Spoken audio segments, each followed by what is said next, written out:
Welcome to the Deep Dive. You're here because you want to get smart, fast on something fascinating. Today we're diving headfirst into the world of vibration.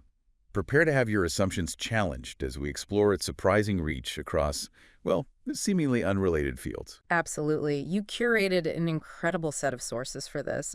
Everything from whispers of ancient technologies to cutting-edge science, Yeah, and even the subtle frequencies that, underpin music itself. exactly. We've got Randall Carlson's mind-expanding chats on Joe Rogan, mind-bending accounts of levitation, both ancient whispers and modern science. Right.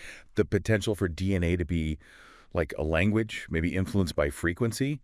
The enduring mystery of the Rife machine, Dr. Jenny's stunning visualizations of sound, Dr. Emoto's evocative water crystals, and the whole debate around musical tuning. 432 hertz versus 440 hertz. Quite a list. It is. So our mission, to connect these dots, really, to try and reveal the astonishing ways vibration and frequency are, well, believed to shape everything around us. From the physical world to our own biology and even how we perceive reality. Okay.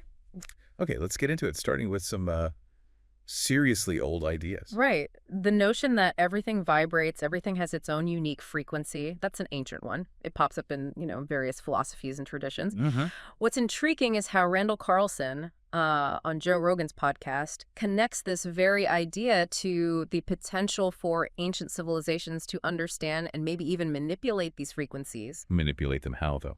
Well, he mentioned diagrams of element frequencies and how the numbers tied to them seem to just keep recurring in ancient architectural designs, symbolic systems, that kind of thing. Right, the idea that they might have used this knowledge to, I don't know, move huge multi-ton stones or carve intricate designs with just incredible precision. He even points to that perfectly smooth crack at the Al Nazla rock formation in Saudi Arabia. Could that be a sign of some, like, long-lost vibrational technology? It's a wild thought, definitely. It really is. So I guess the key takeaway here is that this isn't just some, new age concept floating around. The idea of inherent frequencies and maybe manipulating them. It has roots stretching way, way back. Precisely. Now, let's fast forward to our modern era, and we actually have concrete scientific demonstrations of manipulating objects with sound. Like what? Take the Spanish team back in 2015. They built a device using what are called 40 kilohertz ultrasound transducers. Think of them as tiny, specialized speakers, vibrating at a frequency way too high for us to hear. 40 kilohertz, yeah, that's crucial, right?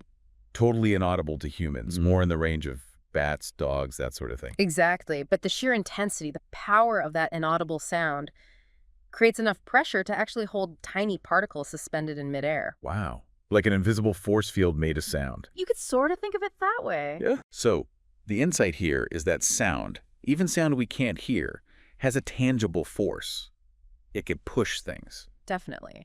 And what's particularly interesting is that while using sound for levitation wasn't entirely new, Dr. David Tuck's device, built for NASA way back in 1987. For NASA. Yeah, for microgravity experiments. It was a pretty significant step forward. Instead of relying on standing waves. Okay, what are standing waves again? They're basically created when sound waves bounce off surfaces and interfere with each other. You get these points of high and low pressure. Gotcha. Tuck's device didn't rely on that. It used 3 speakers attached to a resonant cavity. It pumped out a continuous 600 hertz sound wave. Lower frequency, then. Yeah, audible range. And by precisely adjusting the amplitude, the strength or intensity of the wave and the timing of its peaks and troughs from these speakers, he could control the levitation. And not just up and down, but movement in all 3 dimensions. Okay, so instead of just pushing from opposite sides to trap something, he was kind of orchestrating the sound waves, creating a stable, controllable field. That's a good way to put it. So the big takeaway there is we're not just talking about sound echoing back and forth. It's about really carefully shaping and directing that sound energy to get a specific result. Exactly. Okay. Now, let's venture into some even more intriguing territory. How frequency might influence biology, maybe even our DNA. Right. And this is where we definitely step into areas that are, well, fascinating, but often outside the current mainstream scientific understanding. There's research out there suggesting DNA can be influenced, maybe even reprogrammed by words and frequencies. Without gene editing? Without the need for physical gene editing, yeah. That's the claim. Wow. The claims are pretty astounding, aren't they? I read about one team, JV's team apparently, They allegedly managed to transform frog embryos into salamander embryos. Yeah. Simply by transmitting DNA information patterns using frequency. That's the account, yes. They also claim to have repaired chromosomes damaged by X-rays, and even to have transmitted DNA information patterns to reprogram cells. It sounds like something straight out of science fiction. It does push the boundaries. The key question here is, I suppose, what if our biological code isn't as fixed as we generally think it is? Exactly. And building on this, you have Russian researchers who propose that DNA isn't just a static blueprint, Okay. but maybe it's also a dynamic system for, like, data storage and communication. They found that the so-called non-coding regions of DNA, often called the useless 90%. Yeah, junk DNA. Right, that stuff. They found it actually follows grammatical rules, similar to human languages. It has its own syntax, semantics, grammar. Wait, really? Like sentence structure? In a sense, yeah. Yeah. The structure suggests information processing, communication, happening within our biology at a level we don't fully grasp. So the structure of our language, how we speak, might somehow mirror the underlying structure of our DNA. That's the implication, yeah. It's a profound connection to think about. It really is. Yeah. Makes you wonder if there's some fundamental order woven into the fabric of life that we're only just beginning to kind of glimpse. Okay, so from the microscopic world of DNA, let's go to a very specific and rather extraordinary historical account, this alleged acoustic levitation in Tibet. Ah, yes. This is a captivating story, but it's really essential to approach it with a, let's say, a healthy dose of skepticism. Understood. So who was involved? The account details the experiences of a Swedish doctor named Dr. Jal. This was back in the early 20th century. He apparently journeyed to Tibet after getting an urgent message from a Tibetan friend. Right. And he claims to have witnessed an experiment involving the levitation of a huge stone block near a monastery. The scene he describes, it's incredible. Like, picture a hole high up in a rock wall, a platform below it you could only reach by like 250-meter ropes, and then this polished slab of rock down in a meadow. And the setup involved this weird bow-shaped cavity dug into the ground, yak oxen, maneuvering this massive stone block into position. And then get this, 19 musical instruments strategically placed. Drums and trumpets. 13 drums and 6 trumpets, I think the account specifies. And the story goes that as the monks chanted and played these instruments in a very specific rhythmic pattern, the stone block placed within that cavity just began to ascend, rose up into the air towards the hole in the cliff face. And Dr. Getz supposedly filmed this? He claimed to have filmed it, yes, on 2 separate cameras from different angles. Now, obviously, this account is incredibly intriguing. Hugely. But it's important to remember it's based entirely on this one individual's testimony. It lacks the rigorous scientific scrutiny, the independent verification we demand today. The films apparently vanished or were confiscated later. Right. So the takeaway here is that while the idea of large-scale acoustic levitation is, captivating, solid, verified evidence, remains elusive. It's an anecdote. A very compelling anecdote, but yes, it certainly fuels the imagination when you think about the potential of vibration, though. Absolutely. Okay, let's shift gears now to someone who was a firm believer in the healing power of vibration. Dr. Rife and his controversial Rife machine. Dr. Royal Rife. Yeah, his theory was that every disease, or rather every microorganism causing a disease, had its own unique vibrational frequency, its own signature resonance. And he built a special microscope to see these things, right? Things that were supposedly too small for standard microscopes at the time. He did, his universal microscope. He claimed it allowed him to see these incredibly small live organisms, and he set about identifying what he called their specific mortal oscillatory rates. Mortal oscillatory rate. So the frequency that would kill them. Exactly. His core idea was that by broadcasting that precise frequency back at the harmful microbes, you could essentially destroy them, like shattering a wine glass by hitting its exact resonant note. Using vibration to neutralize other vibrations makes intuitive sense, in a way. He claimed to have achieved remarkable success, treating various diseases, even cancers, with this frequency approach. There's always a but with these things, isn't there? There is. It's crucial to understand that his work it was never widely accepted by mainstream medicine back then, and it still isn't. There was and is significant controversy surrounding his findings, his methods, the reproducibility. Right. Nevertheless, Rife machines, devices based on his principles, they continue to exist. They're used by some individuals today, part of the alternative health scene. But their effectiveness hasn't really been scientifically validated to modern standards. Not to the satisfaction of mainstream medical science, no.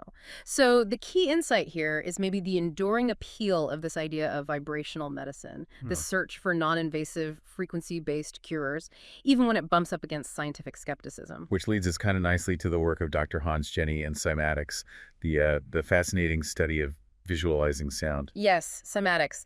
Dr. Jenny's experiments are just visually stunning. He basically showed how vibrations generated by sound waves create these intricate, often beautiful geometric patterns when you apply them to materials like sand or powder or liquids on a plate. I've seen pictures, yeah. Yeah. Amazing patterns. Different frequencies make different shapes, right? Exactly. Different frequencies, different sound wave forms, they produce distinct and repeatable patterns. It's a really powerful, direct demonstration that vibration fundamentally shapes the physical arrangement of matter. And Dr. Jenny himself raised a pretty profound question from this, didn't he? He did, essentially.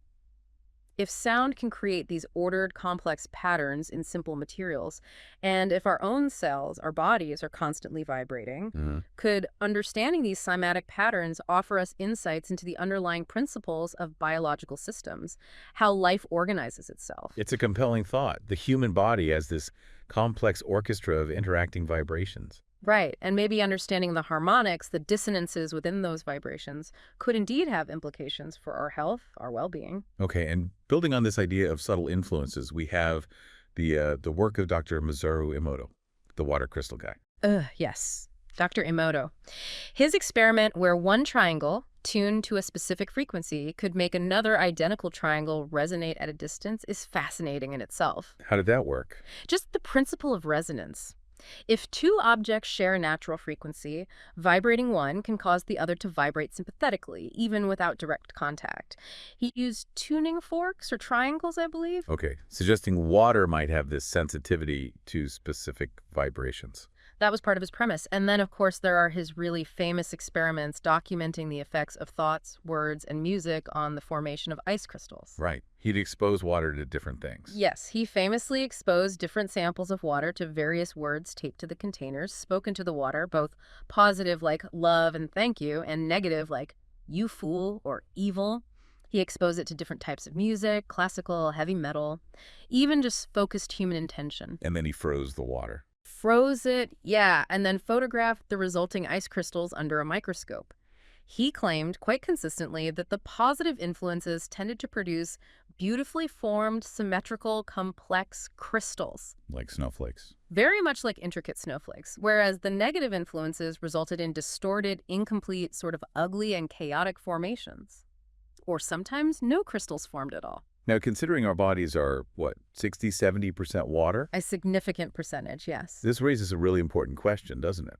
How might the music we listen to, which is just structured vibration, really how might that affect us on a very fundamental cellular level? It's the core question his work prompts, absolutely. If water structure is so sensitive, what about the water within us? And this brings us neatly, actually, to the whole somewhat controversial topic of musical tuning frequencies, the A440 versus A432 debate. Yes, this is an area where you find strong opinions, fascinating historical narratives, and scientific debate all kind of intertwined.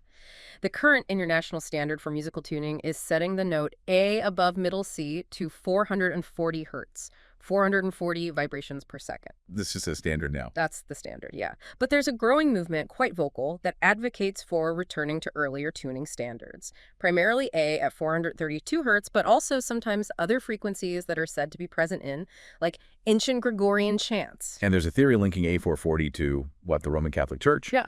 And suppressing older frequencies. That's one narrative you encounter, yes. That the shift away from frequencies like 432 hertz, and potentially others associated with certain chants, like the hymn to St. John the Baptist, was part of a move away from sounds considered more spiritually resonant or uplifting. This hymn supposedly had 6 special tones. 6 specific tones or frequencies within it that were considered particularly powerful or beneficial, yeah. That's the claim. So the argument against 440? Yeah. How does that work? Well, the analogy often used is like tuning a radio. If you're slightly off the station's frequency, you get static, right? The signal isn't clear. Right. Proponents of alternative tuning suggest A440 might be a form of static that kind of interferes with our natural resonance, our body's inherent frequencies, whereas tuning to something like A432 hertz or maybe A444 hertz might be closer to a clearer, more harmonious signal. close to nature, some say. And some theories go even further, don't they? Yeah. Suggesting the shift to A440 was like a deliberate act. Some very controversial theories, yes. Claiming it was intended to, quote, shut down the right hemisphere of the brain, the side associated more with intuition, creativity, the heart-mind, as some call it, in favor of boosting the left brain, the logical, analytical, maybe more ego-driven side. Wow. Okay, what's the history here? When did 440 become standard? It was a gradual process, but a key moment was around 1939. An international conference in London recommended A440. This was apparently despite protests from musicians, particularly in France, where there was a petition with something like 23,000 signatures supporting the preservation of A at 432 hertz. Professor D from the Paris Conservatory was a notable opponent of 440. And then it just became official. It became the ISO standard later, yes. Yeah. And then notably, in 1950, the U.S. government apparently mandated A440 hertz as the standard tuning frequency for broadcasting. And this is where people like Leonard Horowitz come in. With theories about why. Yes. Horowitz put forward a thesis, a very controversial one, suggesting that organizations like the Rockefeller Foundation played a significant role in promoting the A440 standard globally. He frames it almost as a kind of war on consciousness, using frequency as a tool. A war on consciousness, supposedly. The claim associated with this line of thinking is that music tuned to 440 hertz creates a kind of vibrational conflict or disharmony with the body's energy centers, the chakras. Specifically, it's said to conflict with the chakras from the heart down. The lower chakras. Right. While perhaps overstimulating the chakras above the heart, the throat, third eye, crown, theoretically promoting ego, intellect, left brain function, while suppressing intuition, emotion, creativity. It's a lot to take in. It's a very specific and, again, highly controversial claim. What's interesting, though, is you mentioned musicians often preferring different tunings. Anecdotally, yes. You hear many musicians say that tuning their instruments just slightly sharp or flat from standard A440 often feels better, or sounds more pleasing, more resonant to their ear. It's an intuitive thing for many. And there's a definite resurgence now in using alternatives. Oh, definitely. There's growing popularity for tunings like A at 432 hertz, which is often called Verdi tuning because Giuseppe Verdi, the composer, reportedly preferred and campaigned for it. Mozart is also said to have based his music on natural vibration and a tuning close to A432. And what about 444 hertz? That's another popular alternative. A444 hertz resonates with the note C at 528 hertz, which is a frequency that gets a lot of attention in certain circles. So the difference is just 8 hertz between 400 and 440 and 432. Can you even really hear that? You can hear it, yes. It's subtle, but proponents claim that this 8 hertz difference is perceptibly significant, not just audibly, but in its effect on human consciousness, on our feeling state. And this C at 528 hertz related to A444. What's the deal with that one? 528 hertz is sometimes called the miracle tone or the love frequency. Some musicians, mathematicians, even physicians, physicists, and geneticists associated with these alternative ideas believe that A444 hertz tuning, producing C at 528 hertz, acts as a kind of carrier wave of love, that it has profound healing or restorative properties. Carrier wave of love. Again, these are claims from proponents of these specific frequencies. For those who advocate for these alternative tunings, it's often framed as an opportunity to maybe reconnect with what they believe are our deeper, perhaps spiritual roots in music and sound. Okay. So, as you can clearly hear, this whole concept of vibration. It's a thread that runs through an absolutely astonishing range of ideas. It really does, from, potentially moving ancient stones to manipulating tiny particles with ultrasound in labs today, to the subtle influence of sound on water, and even the very tuning of the music we listen to. And it's so important, I think, to remember that the sources we've touched on here, they really range, don't they, from rigorously conducted scientific experiments to historical accounts that are hard to verify, and then these more theoretical, sometimes controversial claims. Absolutely. This deep dive is really an invitation, isn't it? For you, the listener, to engage your own critical thinking skills, weigh the evidence presented, and just consider the possibilities. Exactly. Which brings us to maybe a final provocative thought for you to mull over. Okay. Considering the sheer breadth of perspectives we've explored today, what other subtle vibrations and frequencies might be influencing aspects of your life, our lives, in ways we just haven't considered? Are we completely unaware of certain influences? Yeah, and maybe. Could there be a deeper fundamental harmony to the universe? A kind of underlying vibrational order that we are only just beginning to perceive, let alone understand? It's certainly a profound idea to contemplate. It makes you listen a little differently, maybe.